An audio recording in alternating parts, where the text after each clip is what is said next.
이렇게 함께 모든 세대가 모여서 예배할 수 있어서 감사합니다. 오늘 예배를 통해서 하나님의 말씀이 여러분의 은혜가 되기를 소원합니다. 오늘 본문 말씀을 보면 사도 바울이 고린도 교회에 편지를 보내는 거잖아요. 근데 이 편지 가운데서 고린도 교회 성도들을 향해서 감사하는 마음을 기록을 하고 있습니다. 고린도 교회 성도들을 볼 때 이러이러한 점이 감사하다 라고 하면서 감사의 인사를 하고 있는 것이죠. 그런데 사실 고린도 교회에 이 편지하는 사도 바울의 마음은 감사보다는 그들을 책망하고 권면하는 마음이 더 큽니다. 그래서 이 편지를 왜 썼냐, 이 고린도 교회를 향해서 이 편지를 왜 썼습니까? 그 목적이 뭡니까? 고린도 교회에 지금 문제가 있어가지고 고린도 교회 안에서 막 다툼이 일어나고 또 뭐 성적인 타락이 막 일어나고 또 성도들 간에 막 시기 질투가 있고 여러 가지 문제가 있어요. 또 뭐 율법을 지켜야 되는지 말아야 되는지, 또 서로가 잘났다고 막 그렇게 서로 주장이 날선 그런 교회를 향해서 지금 편지를 쓰고 있는 거예요. 그래서 너희가 이런 점을 고치면 좋겠다, 이런 점을 바꿨으면 좋겠다, 또 이런 일을 하는 사람은 교회에서 책망을 하고 출교까지 해야 된다, 아주 그런 무거운 마음으로 이 편지를 쓰고 있습니다. 그런데 이 편지의 앞부분에, 그러니까 본격적으로 그런 권면과 책망의 말을 하기 전에 지금 사도 바울은 먼저 칭찬과 격려하는 마음으로 감사의 글을 쓰고 있는 것이죠.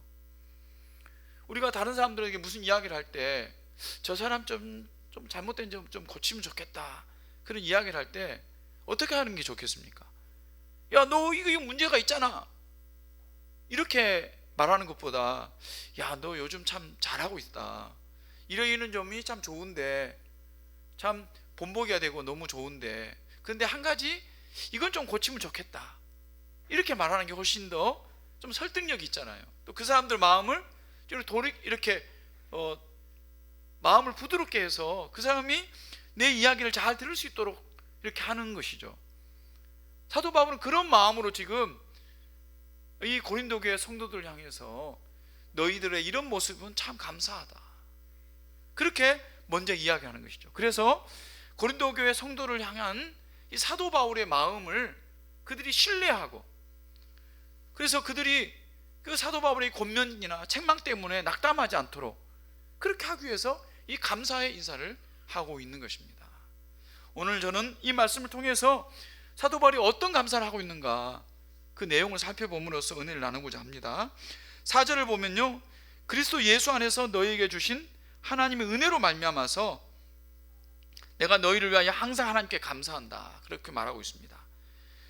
예수 안에서 너희에게 주신 하나님의 은혜로 말미암아, 그 은혜로 말미암아서 감사한다, 그렇게 말하고 있습니다. 이것은 뭐냐면 지금 고린도 교회 성도들을 바라볼 때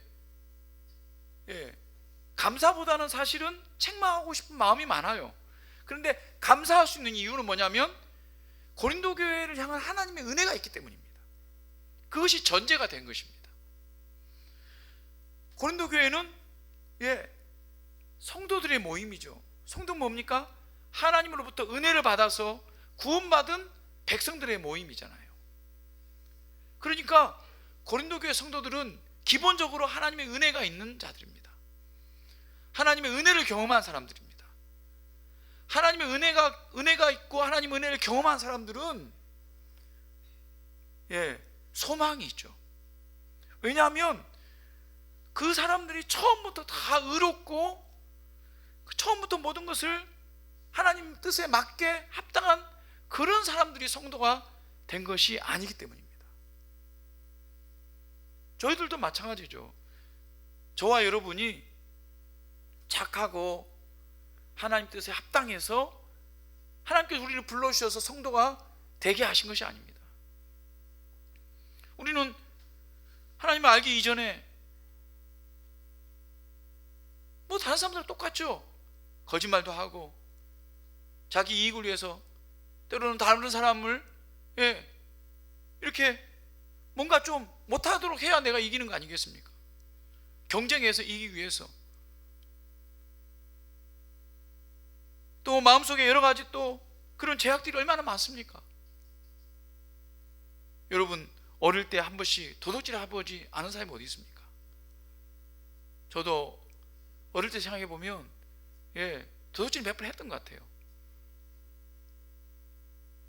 뭐 그렇게 많이 한 건 아니지만요. 그런데 어머니에게도 혼나기도 하고 또 스스로 자책하기도 하고 뭐 그런 것들이 많이 있었습니다. 또 시험 칠 때 컨닝 같은 것도 했죠. 정말 거룩하고 깨끗해서 하나님께서 우리를 성도로 부르신 게 아니라는 거예요. 이런 어리석고 또 못되고 악한 자들이었지만 하나님께서 우리를 불러주신 겁니다. 그렇다고 해서 우리 모두가 또 다 거룩해졌느냐? 아직도 부족하죠. 고린도 교회 성도들도 마찬가지입니다. 그들은 하나님의 은혜를 받은 사람들입니다. 하지만 여러 가지 지금 문제가 있습니다. 그럼에도 불구하고 감사한 것은 하나님께서 그들을 은혜로 불러주셨기 때문에 또한 은혜로 그들을 책임져 주시기 때문입니다. 그래서 그들에게 작은 감사거리가 있어도 그 감사거리를 칭찬하며 하나님 앞에 영광을 돌릴 수 있는 것입니다.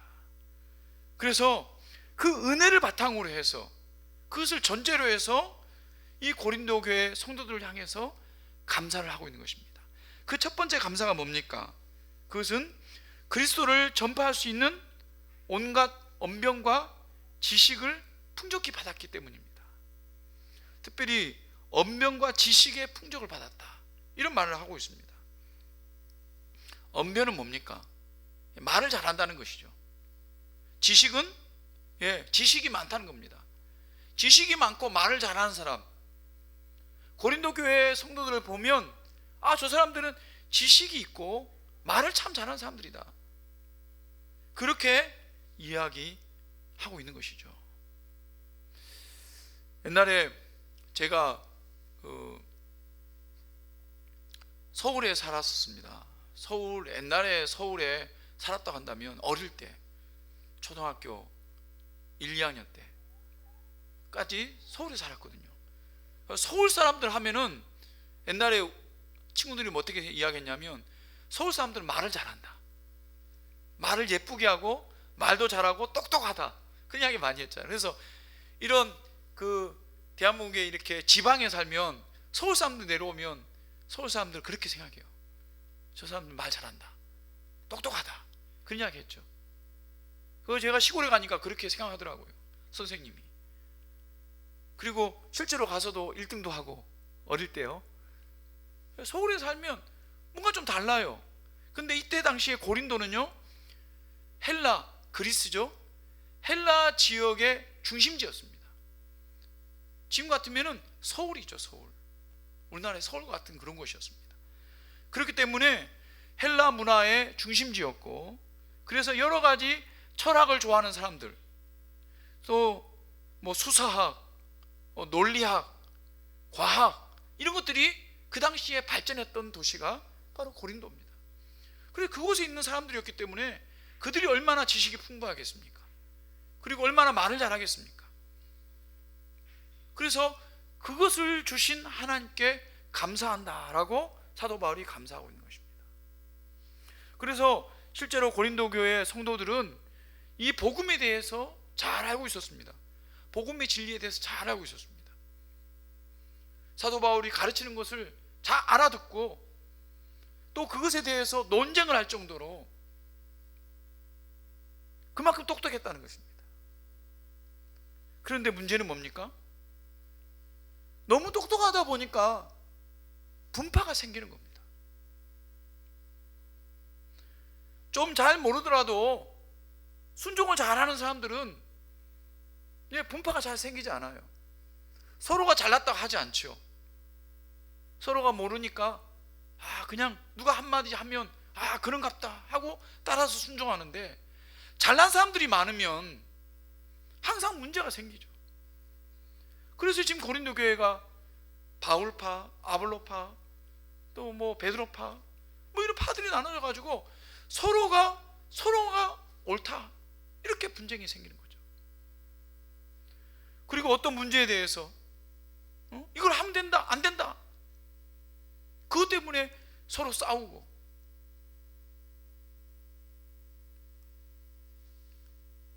그만큼 그들이 가진 지식이나 그들의 그 언변이 뛰어났다고 하는 것이죠. 그래서 이 말에 대해서, 이것이 어떻게 보면 한편으로 보면 굉장히 하나님께 주신 축복인데, 그걸 잘못 쓰면 어떻게 됩니까? 그것이 교회를 분란시키는 그런 일들이 일어난다는 것이죠. 그래서 야고보서 3장 8절에 보면 혀는 능히 길들일 사람이 없나니 쉬지 아니하는 악이요 죽이는 독이 가득한 것이라. 우리가 다 실수가 많으니 만일 말에 실수가 없는 자라면 곧 온전한 사람이라 능히 온몸도 굴레에 씌우리라. 무슨 말입니까? 말에는 그만큼 큰 힘이 있고 능력이 있다는 것이죠. 근데 그것을 잘못 쓰면 어떻게 해요? 그것 때문에 그 말이 사람을 죽이기도 하고 또 살리기도 한다는 거예요. 그리고 분쟁을 일으키기도 하고 또 그것 때문에 문제를 해결하기도 합니다. 그러니까 말이 얼마나 중요하냐, 그것을 말씀하고 있는 것이죠. 그래서 우리가 말을 참 잘해야 됩니다. 특별히 교회 안에서 우리가 말을 할 때 한마디를 해도 상처받지 않는 말, 우리가 사랑하는 마음으로 하는데 그 마음은 이해가 되는데 말을 잘못해가지고 그게 상처가 될 때가 있거든요. 그래서 우리가 특별히 교회 다닌 사람 말을 잘한다고 세상 사람들이 이야기하잖아요. 교회 사람들은 왜 저렇게 말을 잘하노? 근데 우리가 말을 한 만큼 행동을 못하면 그것 때문에 또 비판을 받기도 합니다. 그러니까 우리가 말에 대해서 신중하게 그것을 잘 사용하면 그것이 하나님께서 우리에게 주신 능력이 되고 그 감사의 제목이 되는 것입니다. 사랑하는 여러분, 하나님께서 우리에게 주신 이 은사들, 특별히 말에 대한 또 복음에 대한 그것을 말로 전달할 때, 또 말로 가르칠 때 우리가 지혜롭게 잘 가르치고 그것이 우리의 감사 제목이 되기를 소원합니다.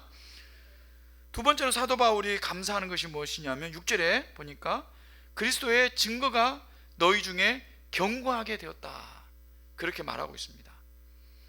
그리스도의 증거가 너희 중에 견고하다, 이 말은 무슨 말입니까? 예수 그리스도에 대한 그 복음의 내용이 너희 안에 견고하게 뿌리를 박혀서 흔들리지 않게 되었다.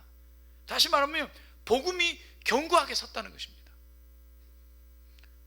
예수님의 그 죽으심에 대해서, 예수님의 부활에 대해서 그리고 예수님의 그 가르침이 그들 가운데 뿌리가 딱 내려가지고 어떤 이단들이 말을 하든지 거기에 흔들림이 없이 그 복음을 지키고 그것을 증거하는데 부족함이 없는 그런 성도들이 되었다라고 하는 것이죠. 이것이 대단히 중요하죠. 복음에 대한 이 깊은 뿌리를 내리는 것, 견고하게 되는 것. 어떤 사람들은 교회를 1년 다니고 2년 다니고 5년 다니고 10년 다녀도 이 복음에 대한 뿌리가 깊이 내리지 못한 사람들이 많아요. 그냥 신앙생활 하는 것, 거기에 만족하고 살다가 복음의 뿌리가 조금이라도 흔들려 버리면 한순간에 신앙이 무너지는 겁니다. 사실 오늘은 우리 고신교단에서 이단 경계주일로 지키라고 했던 날입니다. 지난주에 우리가 이단 세미나를 했잖아요. 그 이단 세미나를 가서 보면 많은 기독교인들이 이단들에 넘어가는 거예요. 교회에 열심히 다닌 사람도 그 이단에 뭐 별거 아닌 말에 현혹이 되어가지고 그동안 뭐 1년, 2년, 뭐 5년, 10년 동안 가지고 있었던 그 복음에 대한 진리를 한순간에 다 내려놓아 버린다는 거죠. 왜냐하면 뿌리가 깊지 않아서 그렇습니다. 여러분, 아무리 좋은 나무가 꽃을 피우고 열매를 맺어도요, 그 뿌리가 깊지 않으면 그게 오래 가지 못하는 것입니다. 바람 불고 태풍을 맞아가지고 그 뿌리가 손상이 되면요, 그 나무가 잎도 제대로 못 내고 열매도, 꽃도 제대로 못 피고 나중에 열매도 못 내고 나중에는 시들어서 죽을 수밖에 없는 그런 상태가 되는 것이죠. 그래서 평소에는 잘 모릅니다. 이 뿌리가 깊은지, 뿌리가 너무너무 좋은지 안 좋은지를 겉으로는 봐서는 잘 몰라요. 그런데 비바람이 불고 태풍이 불고 또 햇빛이 쨍쨍 쬐고 그런 어떤 어려움이 생기면 뿌리가 깊지 않은 나무는 말라서 결국은 죽게 되는 것이죠. 이 비바람, 그게 뭡니까? 그게 어려움이죠. 여러 가지 생활의 어려움이 될 수도 있고요, 건강의 어려움이 될 수도 있고요, 또 이단들의 또 그런 유혹이 될 수도 있습니다. 그런 것들이 올 때 이 복음에 대한 뿌리가 깊지 않고 견고하게 서지 않으면 넘어질 수밖에 없습니다. 그런데 감사하게도 고린도 교회 성도들은 이 복음에 대한 이 진리에 대해서 견고하게 서 있다고 하는 것입니다. 그래서 사도 바울이 이 고린도 전서를 쓸 때 그 내용들을 보면 그들이 이단들에 대해서 이렇게 흔들렸다, 그런 말은 잘 없어요. 거기에 대해서 너무 감사한 것이죠. 우리 성도들도 이 복음에 대한 진리를 더욱더 깊이 알아야 됩니다. 그래서 우리가 설교만 듣고 내가 신앙생활을 잘하고 있다, 이렇게 생각하면 안 됩니다. 평소에 우리가 말씀을 읽고, 오늘 우리가 말씀 성경 읽기 대회 시상을 할 건데요, 성경 읽는 것 우리가 잘 해야 됩니다. 시간이 없으면 읽지는 못하면 듣기라도 해야 됩니다. 그렇게 해서 하나님 말씀에 대한 관심을 가져야 되고, 특별히 말씀을 배우려고 해야 됩니다. 그래서 말씀을 공부하려고 작정을 하고 시간을 내야 됩니다. 이거는 그냥 저절로 되는 게 아닙니다. 우리 텃밭에 지금 풀들이 많이 자랐어요. 가만히 놔두면요, 풀들은 점점점 늘어나는데 너무너무 잘 자라요. 그런데 상추라든지 고추라든지 이런 건데 가만히 놔두면 잘 자라지 않습니다. 노력을 해야 되는 거예요. 그래서 우리가 나쁜 성품은요, 우리 친구들, 나쁜 습관은 가만히 놔두면은 점점점 나쁜 습관은 점점점 커져요. 잠자는 것도 잠자고 싶은 대로 잠자면요, 잠이 점점 늘어나요. 근데 좋은 습관은 어떻게 해요? 노력을 해야지 생기는 거예요. 저절로 생기는 게 아니에요. 성경을 읽는 것도 마찬가지예요. 저절로 되는 게 아닙니다. 시간을 내고 또 하나님 말씀을 공부하고, 그래야 그 뿌리가 깊어져서 견고하게 설 수가 있는 것입니다. 사랑하는 여러분, 어떤 풍파에도 흔들리지 않는 그 믿음의 견고한 우리 성도들이 되기를 소원합니다. 사도 바울은 어떤 감사를 하고 있습니까? 7절에 보면 고린도 교회 성도들이 주 예수 그리스도의 나타나심을 기다린다고 말하고 있습니다. 주 예수 그리스도의 나타나심, 이 나타나심이 뭡니까? 예수님이 다시 나타나신다, 재림하신다는 거죠. 그러니까 이 고린도 교회 성도들이 재림신앙을 가졌다는 것입니다. 재림신앙을 가졌다는 것에 대해서 감사를 하고 있습니다.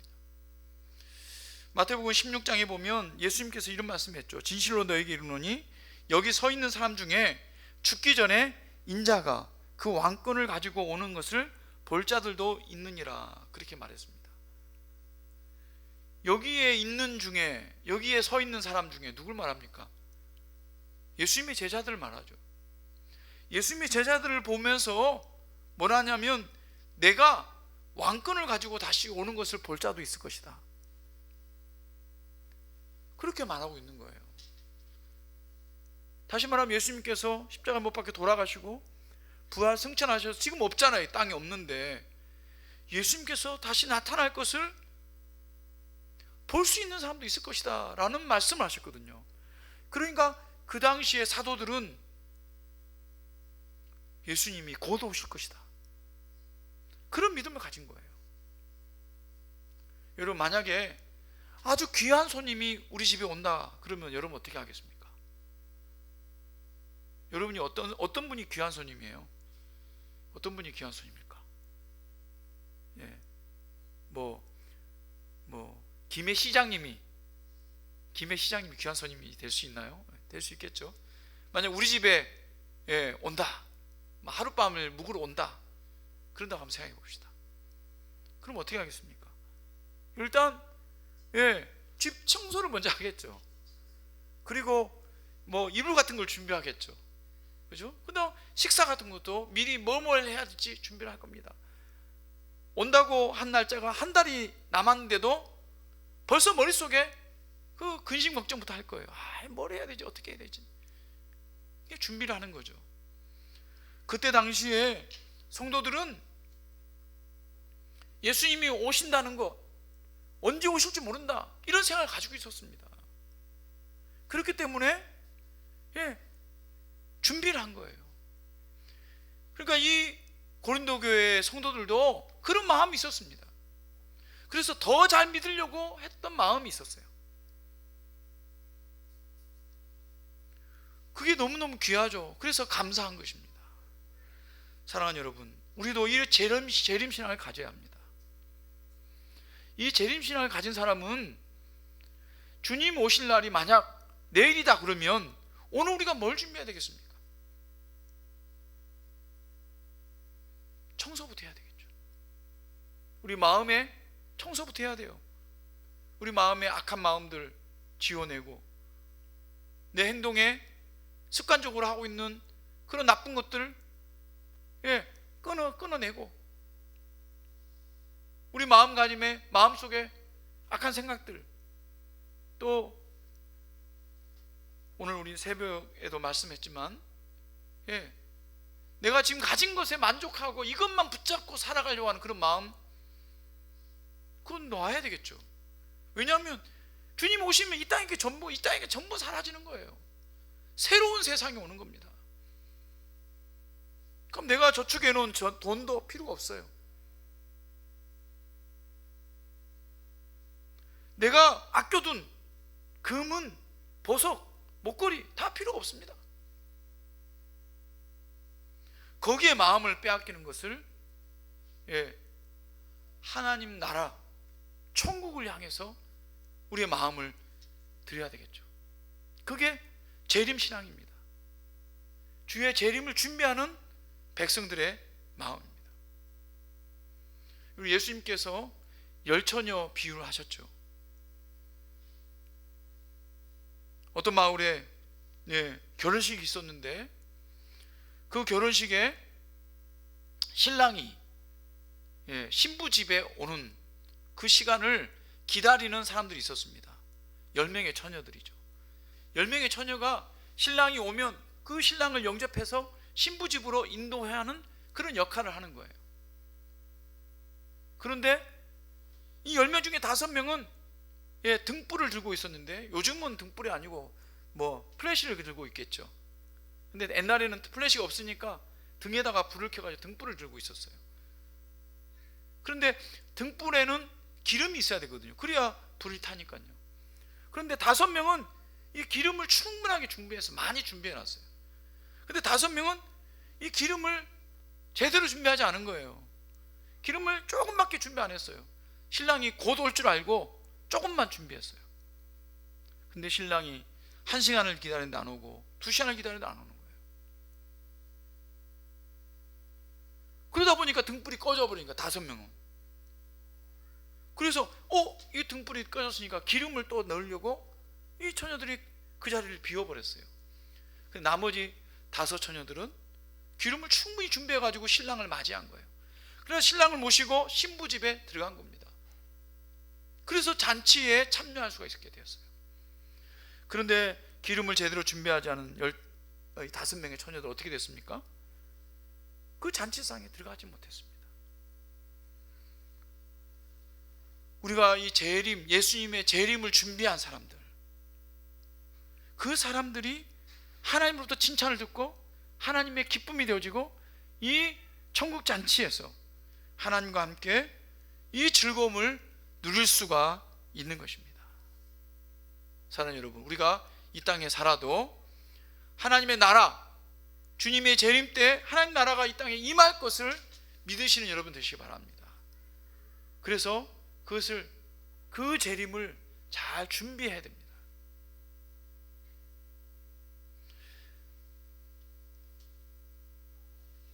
마지막으로 사도 바울은 고린도 교회 성도들을 보면서 이런 감사를 합니다. 주께서 8절 말씀이죠. 너희를 우리 주 예수 그리스도의 날에 책망할 것이 없는 자로 끝까지 견고하게 하시리라.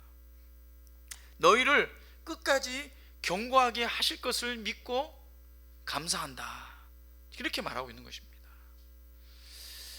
그러니까 지금 고린도 교회 성도들을, 그 성도들이 책망할 것이 없는 그런 자로 세워져서 끝까지 주님 오실 때 그런 자들로 세워질 것이다, 그것을 믿음으로써 내가 감사한다, 그렇게 말을 하고 있는 것입니다. 근데 사실은 지금 고린도 교회의 상황을 보면 사도 바울이 이런 감사하기가 조금 이치에 맞지 않는 것 같습니다. 왜 그렇습니까? 지금 고린도 교회의 윤리적인 그런 모습, 영적인 그런 모습을 보면 이런 선언을, 이런 감사를 할 수 있을까? 그런 의심이 들죠. 왜 그렇습니까? 지금 고린도 교회에 이미 윤리적인 문제가 많습니다. 성적으로 타락하고, 또 분파가 나눠져서 싸우고 다투고, 또 서로서로가 질투가 나고, 여러 가지 문제 때문에 힘든 상황인데, 고린도라고 하는 그 도시는 여신상이, 큰 여신상이 있는 그런 신전이 있었고요. 또 그 도시 자체가 타락하고 부패한 도시였고요. 항구 도시였거든요. 그리고 잘 사는 도시였고, 그렇기 때문에 정말 그 당시에 타락과 부패의 어떤 대명사처럼 그렇게 일컬었던 도시가 고린도였습니다. 그러니까 그런 영향력을 훨씬 더 많이 받는 그런 상황 가운데 있는데, 그런 고린도 교회 성도들이 과연 그들의 신앙이 더욱더 견고해질 것인가, 점점점 좋아질 것인가, 그것을 기대하기는 어렵죠. 하지만 사도 바울은 그것을 기대하면서 감사의 그런 말씀을 하고 있는 것입니다. 그렇게 할 수 있는 근거가 어디 있습니까? 그것은 9절 말씀인데요. 너희를 불러 그의 아들 예수 그리스도 우리 주와 더불어 교제하게 하시는 하나님은 미쁘시도다. 사도 바울이 너희들이 예수님이 오실 때 정말 책망할 것이 없는 자들로 설 것을, 견고하게 설 것을 내가 믿는다, 그렇게 말할 수 있는 근거가 뭐냐? 그것은 하나님께서 너희를 지금 불러내어서 성도가 되었을 뿐만 아니라, 성도가 되게 하실 뿐만 아니라 그들과 계속해서 하나님께서 너희가 교제를 하실 것이다. 다시 말해 하나님께서 그들을 만지시고 역사하시고 그들을 고치시고 새롭게 하실 것을 믿는다는 것이죠. 하나님이 그냥 내버려 두지 않는다는 겁니다.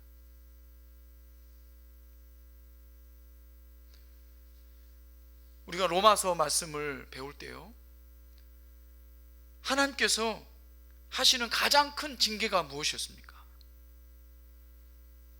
그것은 죄인들을 죄짓도록 그냥 내버려 두는 것입니다.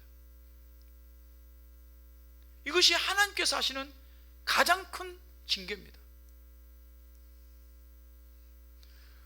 부모가 자녀들이 잘못하면 어떻게 합니까? 책망을 하죠. 야, 너 그러면 안 돼. 너 이렇게 하면 안 돼. 그렇게 책망을 하죠. 그런데 책망을 했는데도 말을 안 들어요. 그럼 어떻게 합니까?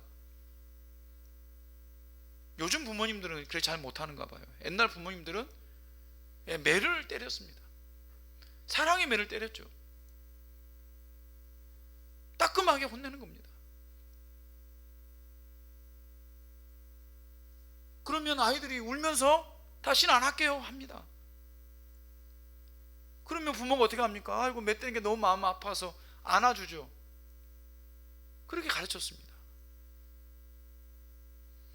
그런데 그래도 말을 안 듣습니다. 그러면 어떻게 합니까?